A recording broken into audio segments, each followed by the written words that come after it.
Assalamualaikum warahmatullahi wabarakatuh.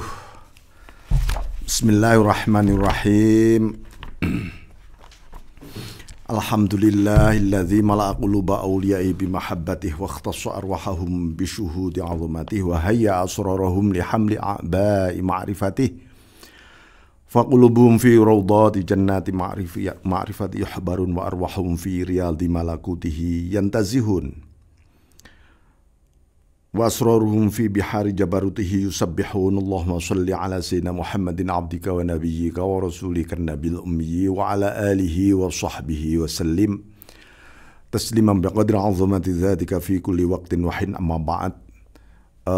Para saudara-saudara sekalian, para jamaah, kita menginjak filosofi zikir episode kedua, yaitu filosofi zikir menurut Sultanul Aulia Syekh Abdul Qadir Al-Jailani Qaddasallahu sirrah.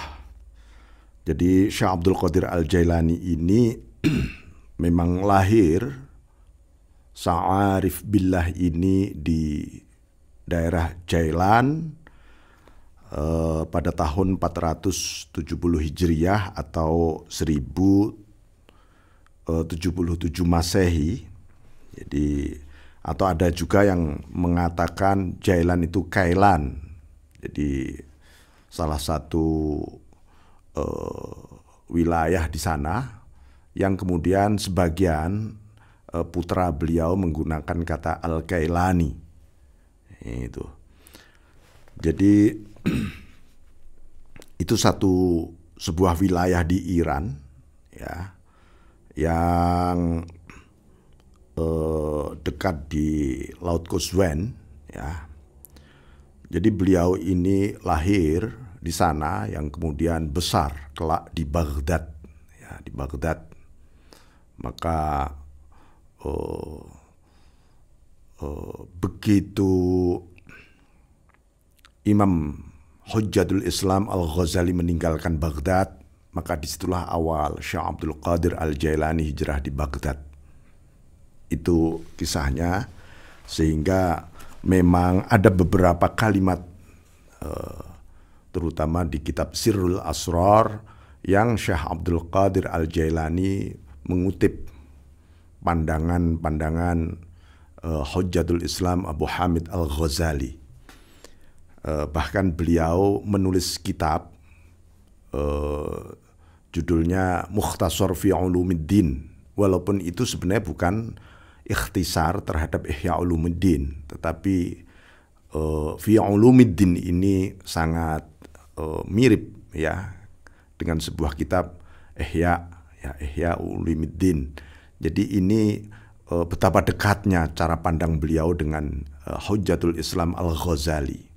Tetapi di sini akan kita temui pandangan-pandangan beliau mengenai tasawuf, ya, kemudian khususnya zikrullah di dalam kitab Sirrul Asrar, yang ada 2 bab yang kita kutip, yang kemudian kita translate masuk di dalam buku filosofi zikir yang ada di tangan Anda. Yang menarik di sini, sebelum saya membahas mengenai filosofi zikir beliau, jadi beliau itu membagi, ya, ini yang menarik, membagi secara epistemologis tentang ilmu zahir maupun ilmu batin. Ya, ilmu dibagi 2, ilmu zahir, ilmu batin. Masing-masing ilmu itu terbagi menjadi 12 bagian. Ilmu zahir dibagi ada 12 bagian, ilmu batin dibagi menjadi 12 bagian. Saya kira pembagian-pembagian ilmu itu juga walaupun sedikit berbeda, gitu, ada di dalam kitab Ihya, namun di dalam kitab Sirrul Asrar, Sirrul Asrarnya Syekh Abdul Qadir Al-Jailani lebih spesifik, ya. Jadi dari 24 tadi itu kemudian disimpulkan menjadi 4 ragam 4 ragam. Pertama, zahirus syariah minal amri wan nahyi wasairil ahkam. Jadi ilmu zahir syariah yang isinya adalah perintah dan larangan. Jadi seluruh ilmu mengenai perintah dan larangan itu erat hubungannya dengan ilmu zahir, yaitu ilmu syariah. Ilmu syariah itu ilmu zahir. Dan seluruh bab-bab mengenai al-ahkam, hukum, halal, haram, makruh, mubah, sunnah, mandub, dan seterusnya. Nah, itu wilayah zahir. Wathani batinuha syariah wa yusamma ilmu tariqah. Jadi ada batinnya syariah. Batinnya syariah itu disebut sebagai ilmu tariqah. Ilmu tariqah itu batinnya syariah. Jadi kalau sholat misalnya itu syariah, apa yang tersembunyi nilai-nilai ruhaniyah di balik sholat itu namanya adalah ilmu tariqah. Nah, kemudian yang nomor 3 ada batinnya tariqah. Wa yusamma ilmu ma'rifah. Jadi ada ilmu ma'rifah. Ilmu ma'rifat itu apa? Ya batinnya tariqah. Batinnya syariat namanya tariqah, batinnya tariqah namanya ma'rifah. Nah, ilmu ma'rifah. Warabi butunul bawatin wa yusamma ilmu haqiqah. Jadi ini batin dari segala ulumul bawatin, baik batinnya tariqah maupun batinnya ma'rifah, itu disebut sebagai ilmu haqiqah. Ilmu hakikat itu jadi ilmu terdalam. Inilah nanti akan mempengaruhi cara pandang beliau terhadap zikrullah. Zikrullah filosofinya seperti apa. Jadi ini disimpulkan pembagian ini dari sabda Kanjeng Nabi, sabda Rasulullah SAW. Beliau bersabda, "Asy-syari'atu syajarah." Syariat itu pohon, pohonnya. Nah, yang tampak secara lahir kan pohon semua itu. Wat tariqatu aghsanuha. Tariqah itu cabang-cabangnya. Nah, wal ma'rifatu awraquha. Ma'rifah itu daun-daunnya. Cabang yang harus berdaun. Nah, wal haqiqatu athmaruha. Hakikat itu buah-buahnya. Jadi ini yang perlu kita pegang. Wal Qur'anu jami'u bijami'iha bidalalah wal isyarah tafsiran wa ta'wilan. Al-Quran adalah keseluruhan ya, dengan bukti-bukti dalil dan petunjuk baik dalam tafsir maupun takwilnya. Jadi ini artinya apa? Al-Quran, kalau kita menafsirkan Al-Quran itu ya tafsir syar'inya seperti apa, tafsir tariqinya seperti apa, tafsir irfani kemakrifatannya seperti apa, tafsir hakikinya seperti apa, minimal itu. Jadi jangan dilihat Al-Quran hanya semacam pohon belaka. Nanti tidak ada cabang, tidak ada daun, tidak ada buah. Apa arti sebuah pohon? Itu artinya kalau kita melihat Quran dari segi teksnya belaka atau dari segi terjemah belaka, nah itu. Bismillahirrahmanirrahim. Ini sehingga beliau menyebutkan ya at-tafsir lil awam, penafsiran itu ya bagi umumnya orang ya oke mengkaji tafsirnya. At-ta'wil lil khawas, takwil itu lebih detail lagi, lebih dalam lagi untuk kalangan khusus, kalangan khawas, ahlullah, ahlul irfan, para sufi. li'annahumul ulama ar-rasikhun, li'anna ma'na ar-rusukhi ats-tsabat wal istiqrar wal istihkam fil ilm. Jadi ar-rasikhuna fil ilmi di dalam Al-Qur'an itu para khawas sebenarnya, yaitu yang memiliki tsabat, keteguhan yang tak terganggu gugat karena hakul yakinnya sudah luar biasa. Kemudian ada kemandirian di hatinya, lalu ada kepastian aturan yang tak bisa terganggu di sini karena kekuatan aqidah di sini yang kuat luar biasa. Jadi terhadap pengetahuan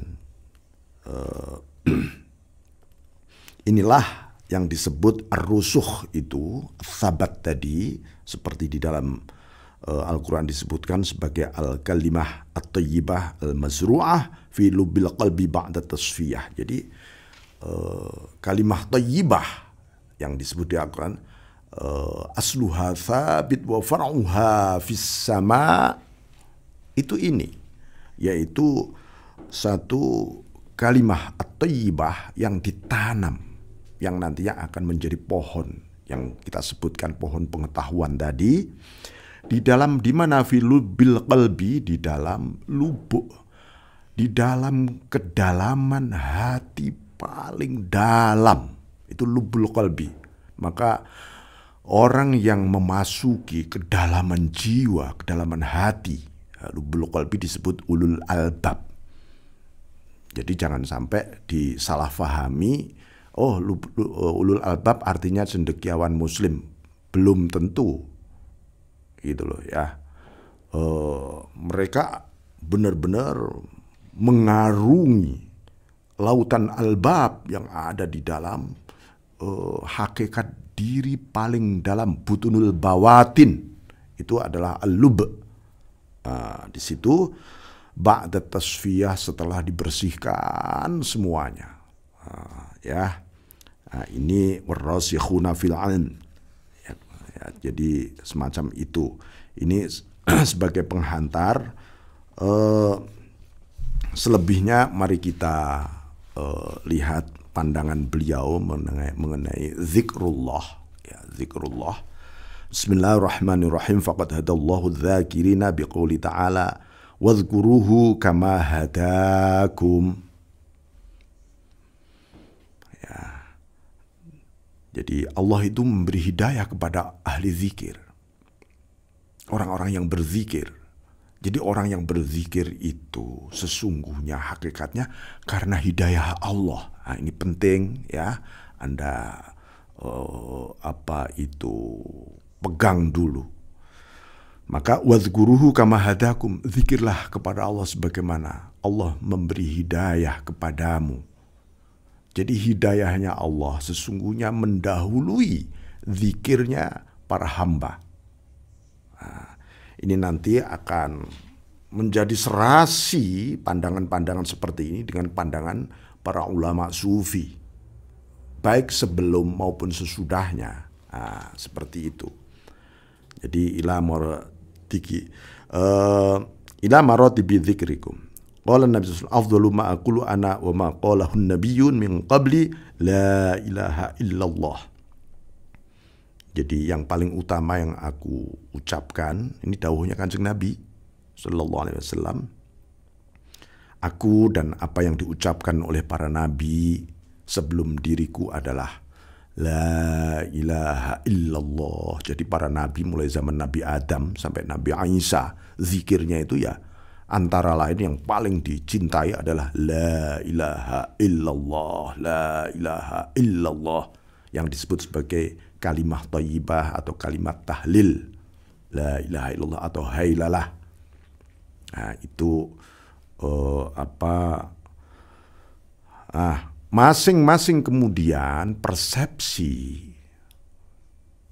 amaliyah, interaksi, kohesiviti terhadap la ilaha illallah itu tentu berbeda-beda, kemudian berbeda dalam arti makomnya, tahap persepsi, tergantung syakilah. syakilah. Qul kullu ya'malu ala syakilatih. Seperti dalam Al-Quran, katakan Muhammad masing-masing mengamalkan menurut syakilah. Para sahabat ditalkin zikir oleh Rasulullah SAW, la ilaha illallah, tetapi wadah syakilah masing-masing pasti berbeda. Ya, pasti berbeda. Ini. Jadi imma jahron au khofiyah. Oleh karena itu, baik secara zikir jahr berbunyi la ilaha illallah, ataupun bagaimana persepsi hati paling dalam merespon la ilaha illallah itu. Nah, beliau membagi kemudian, ada yang diberi hidayah oleh Allah, hadahum ila dzikril lisan, hanya pada lisan. Itu pun juga karena hidayah Allah loh ya. Orang mengucapkan la ilaha illallah, la ilaha illallah, tapi belum masuk benar di dalam hatinya, itu pun juga karena hidayahnya Allah. Jadi jangan kemudian diremehkan orang yang sedang mengucapkan la ilaha illallah atau zikir apa saja, walaupun belum menyelubungi seluruh batin jiwanya. Ya, jangan diremehkan. Jangan, wah itu kamu zikirnya hanya gemermeng doang ini dan seterusnya. Oh nggak bisa. Itu pun juga karena dari Allah Subhanahu Wa Taala. Ya. Nah, ada zikrun nafsi, zikir nafas, zikir nafsu. Nah, ini pun juga dari Allah Subhanahu Wa Taala. Memang oleh Allah ditakdirkan masih di tahap itu, cara Allah mendidik memang. Ada lagi zikir qalbu, kemudian zikir roh, kemudian zikir sir. Zikir sir itu zikir budnul bawatin tadi. Masih ada lagi zikir khofi menurut pembagian beliau, dan sampai akhfal khofi.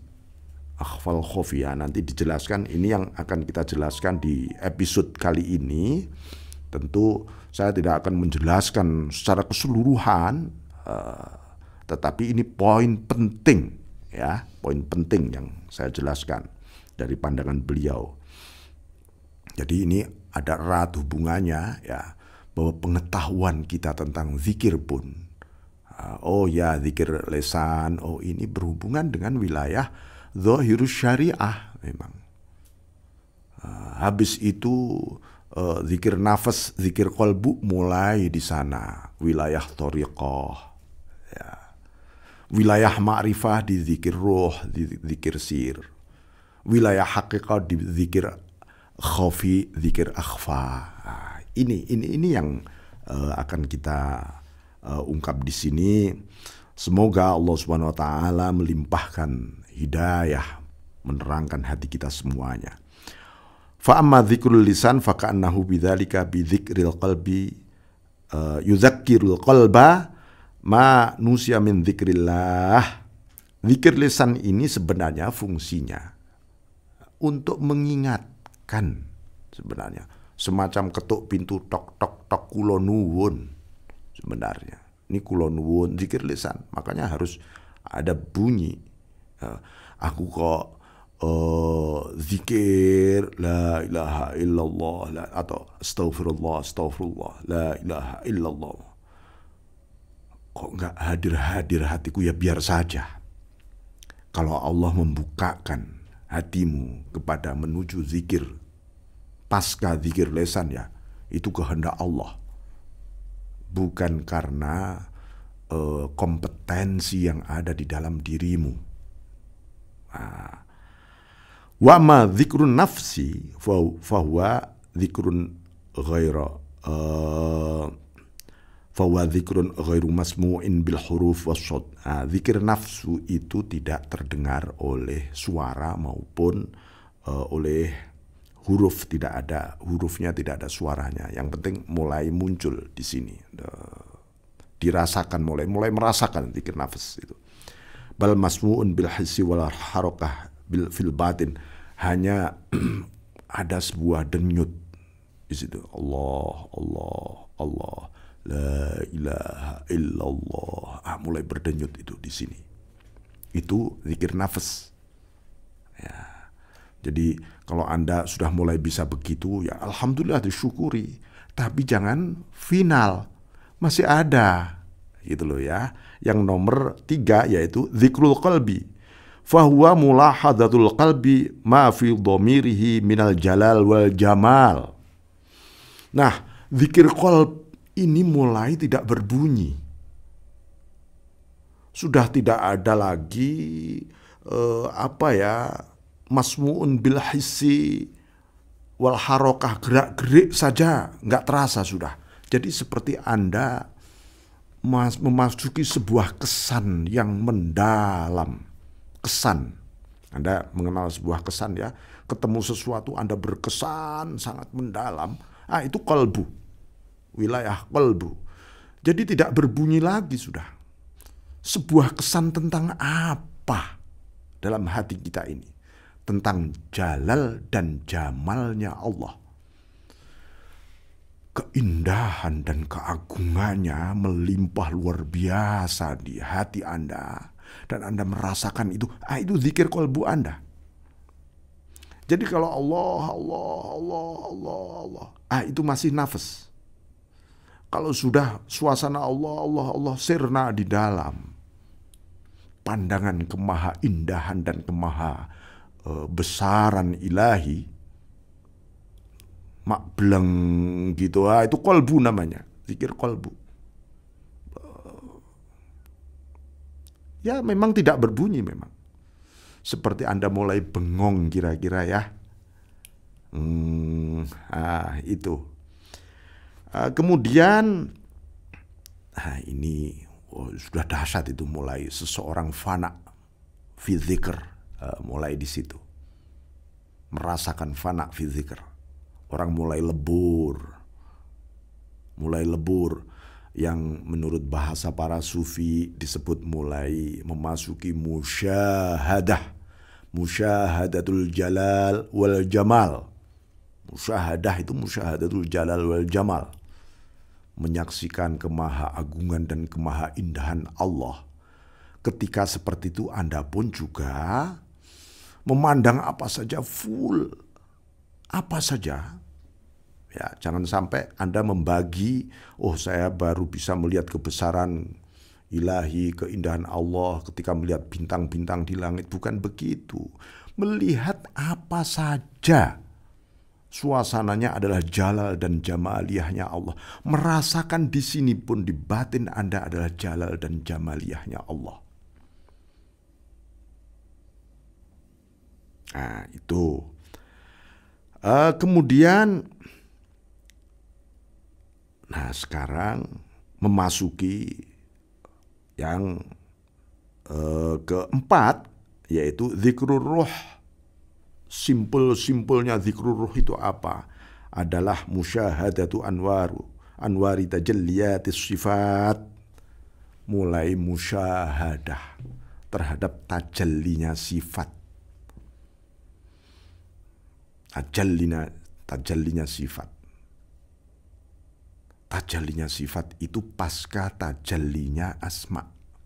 Setelah asma, sifat ternyata. Anda dibukakan tajallinya. Asma-asmanya Allah aja sudah fana di sana. Apalagi ini tajallinya sifat, itu suasana roh. Ya. Itu zikirnya roh ya begitu, nggak ada bunyinya. Tajalli nur sifat al-ilahiyah. Bleng gitu sudah.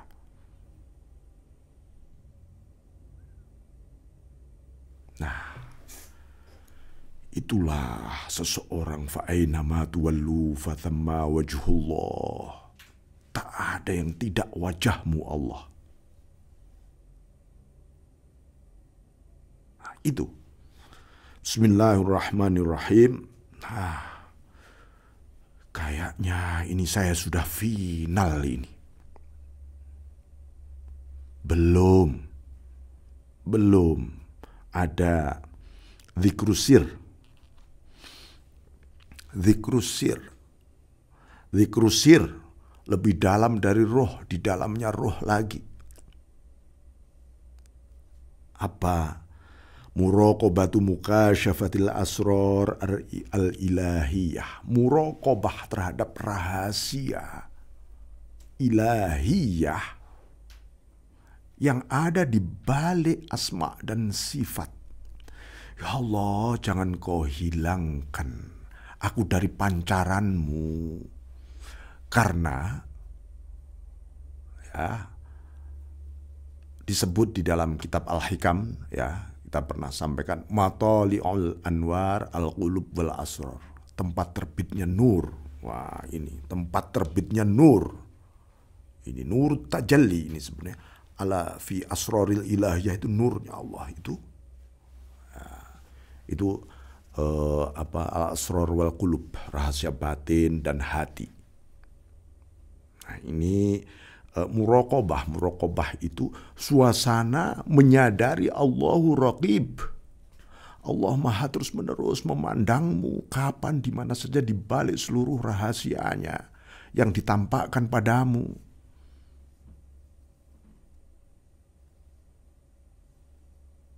Jangan engkau bayangkan, nggak bisa dibayangkan. Dan jangan pernah kemudian Anda membangun satu imajinasi. Wah, kayaknya begini nih suasananya. Nanti warnanya begini. Wah, kita ada di lapisan-lapisan yang begitu. Tidak juga seperti itu. Allah sendiri. Nah, rupanya ini kedalaman lapisan-lapisan zikir ini memang harus memasuki tahap berikutnya. Setelah sir itu adalah apa? Al-khofi. Jadi zikrul khofi. Wa fahuwa mu'aqabatu anwari jamali dzat al-ahadiyah fi maq'adi sidq. Wah, ini. Jadi seseorang mendapatkan limpahan terus-menerus dari jamaluz zat. Jadi ru'yatu zat itu maksudnya adalah ru'yatu jamaliz zat. Keindahan zat. Nurnya. Ya, anwari jamaliz zat. Al-ahadiyah. Jadi masuk di dalam makom ahadiyah. Makom keesaan ilahiyah melalui nurnya. Nurnya yang menenggelamkan kita ini. Nurnya Allah itu. Karena tajallinya luar biasa di situ. Fi maq'ati sidq.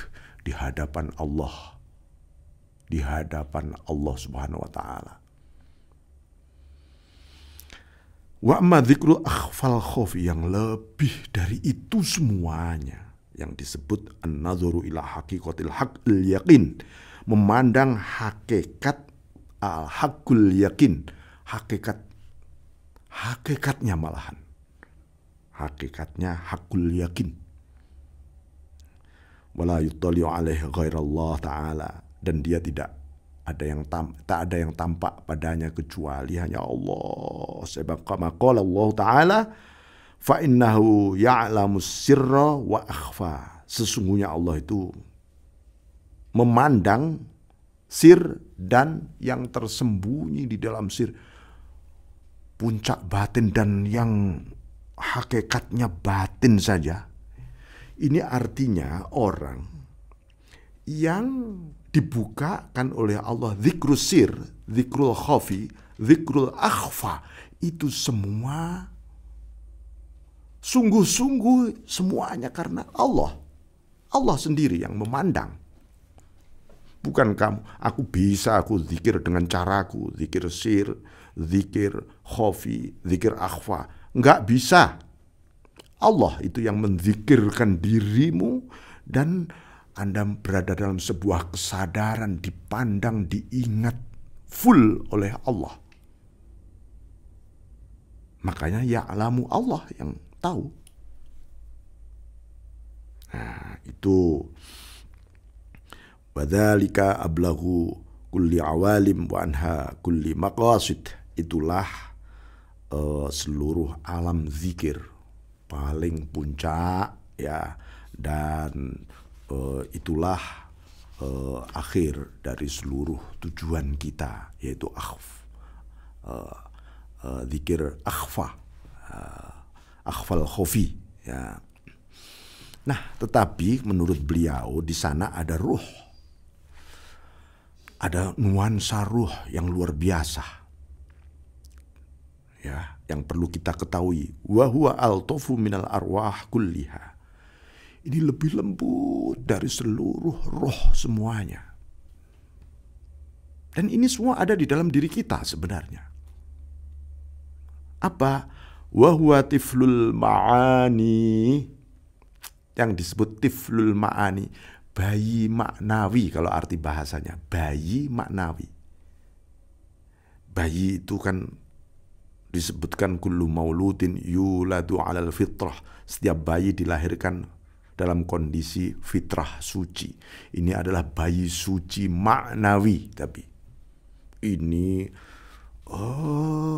genuine, sesuatu genuine, paling genuine di dalam ruh kita. Ada tiflul ma'ani, bayi suci maknawi ini. Wa huwa latifatun da'iyatun bihadhil atwar ila Allah Ta'ala, yang seluruh nuansanya ya mengajak, memanggil kita semuanya menuju kepada Allah saja. Itu suasana tiflul ma'ani, suasana fitrah itu kan itu. Karena fi ahdil fitrah, di zaman fitrah kita itu ditanya oleh Allah, alastu bi rabbikum qalu bala syahidna. Aku ini Tuhanmu bukan? Kata Allah. Semua menjawab bala syahidna. Benar, Engkau Tuhan kami. Ini suasana tiflul ma'ani karena memang arus yang niscaya, lazim, tak bisa diganggu gugat untuk membawa sebuah tarikan menuju kepada Allah Subhanahu wa Ta'ala. Tidak ada rekayasa, aksioma, logika, dan seterusnya. Nggak ada. Jadi waqalu, para sufi lalu mengatakan, hadhir ruh la takunu likulli wahidin bal hiya lil khawas, kama qala ta'ala yulqir ruha min amrihi ala man yasha'u min ibadih. Roh yang disebut tiflul ma'ani ini memang tidak dibukakan kepada setiap hambanya, untuk kalangan-kalangan khusus yang telah lebur di dalam akhfal khofi tadi sampai ke sana. Dia kenal siapa dirinya sesungguhnya. Ya, itu tiflul ma'ani. Karena itu balhiya lil khawas, kalangan khawas, kalangan khusus. Tapi Anda jangan pesimis ya. Ya Allah, apakah aku ini masuk kalangan khawas apa enggak ya? Serahkan hatimu kepada Allah Subhanahu wa Ta'ala, karena seluruh maqamat, tahap-tahap tadi adalah murni karena hidayahnya Allah. Ya, kehendak Allah itu.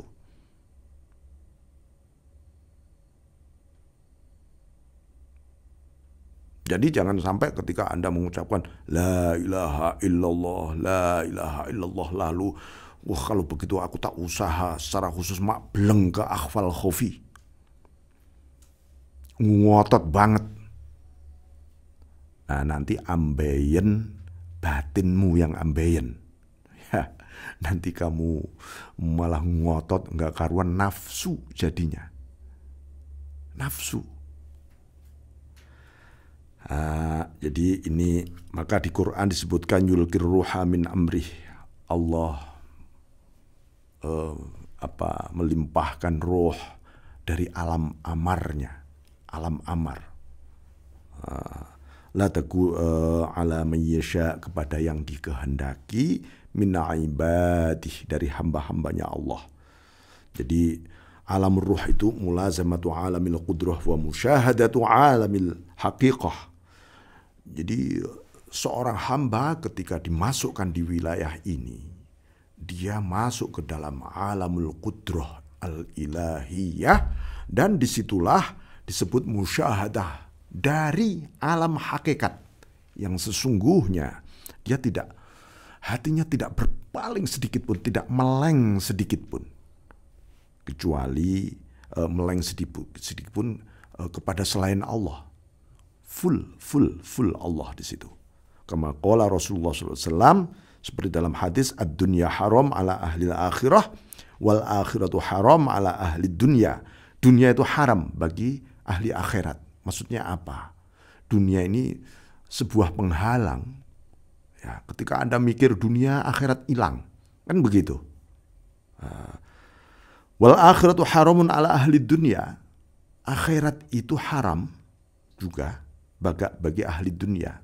Akhirat itu terhalang bagi ahli dunia. Sedangkan wahuma haramani ala ahlillah. Ini riwayat Ad-Dailami yang dihasankan oleh Imam Suyuti di Jami' Shaghir, ya.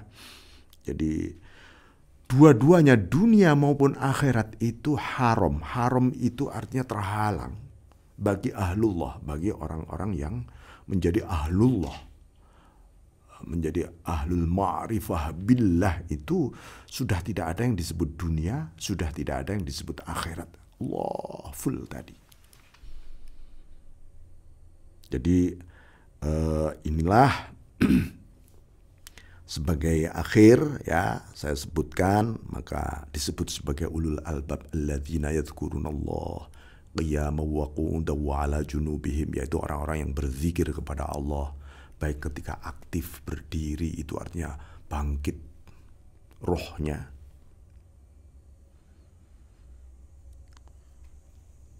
wa qu'udan hatinya, wa ala junubihin nafsunya, full semuanya yadhkurunallah. Wa yatafakkarun, lahirlah tafakkur, renungan yang mencerahkan semuanya tadi. Dibalik fi khalqis samawati, dibalik tafakurnya itu, dibalik, bukan wujud bendanya. Kalau wujud bendanya nanti orang terhalang lagi dari Allah. Anda meneliti bintang, yang Anda lihat bintang dan seluruh elemen-elemen energi bintang dan semuanya, kehilangan Tuhan nanti. Yang ada di balik ada asma, af'al dan sifatnya Allah. Itulah objek tafakkurnya ulul albab. Demikian, walafu minkum. Semoga Allah terus menerus melimpahkan hidayahnya kepada kita dalam proses kita untuk berzikir terus menerus kepada Allah Subhanahu wa taala. Selebihnya Anda baca, ya, kitab filosofi zikir, bab mengenai hakikat zikirnya Syekh Abdul Qadir Al-Jailani. Wallahu muwaffiq la aqtarik. Assalamualaikum warahmatullahi wabarakatuh.